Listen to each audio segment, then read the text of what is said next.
사실 어떤 식품 관련해서 문제가 발생하면 명확하게 위법이다, 합법이다라는 판단을 내리기가 영업자의 위치에서는 굉장히 어렵습니다.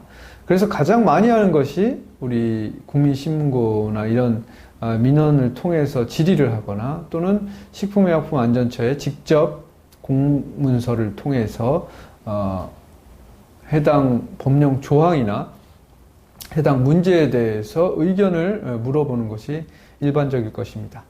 이것에 대해서 식품의약품안전처 담당 공무원이 답변을 하는 것을 보통 이런 유권 해석에 의해서 하게 되는데요.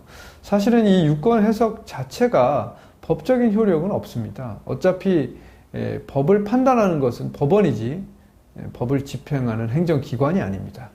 그리고 담당 공무원의 개인적인 생각, 물론 그 개인적인 생각에 법의 이 행정기관으로서의 공신력이 추가되긴 하지만 이것이 반드시 법원의 판결과 동일하다고 볼 수는 없고 당연히 단순히 행정기관의 의견일 뿐입니다.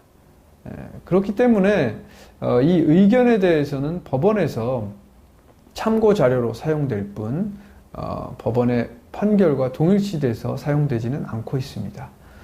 이런 문제가 가장 많이 발생하는 것이 바로 과대광고의 문제인데요. 과대광고에 대해서 우리 식약처나 관할 행정기관에 질의를 하게 되면 굉장히 엄격한 기준에 따라서 답변을 받게 됩니다.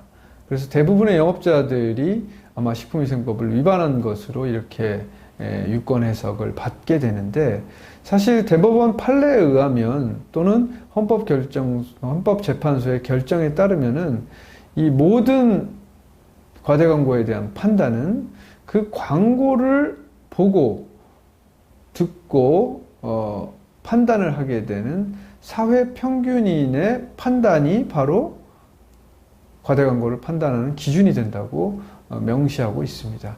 그 말은 그 문구를 너무 공무원의 입장에서 또는 전문가의 입장에서 또는 부정적인 입장에서 볼 것이 아니라 일반적인 우리 시민, 국민들의 입장에서 판단해야 한다는 것입니다. 그래서 우리 유권 해석을 담당하는 공무원의 입장도 물론 이해를 못하는 것은 아닙니다.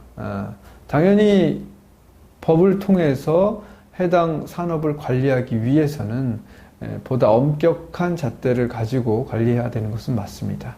그렇지만 그 엄격함이 법령에 위반하여 합법적인 영업행위임에도 불구하고 잘못된 판단이 되어서 일부 답변이 나가는 그런 유권 해석이 많이 있습니다. 그래서 그런 것들은 앞으로 좀 더 내부 또는 외부 전문가의 의견을 좀 청취하여 보다 좀 전문적이고 적극적인 방향으로 유권 해석을 하는 것이 바람직할 것으로 생각됩니다.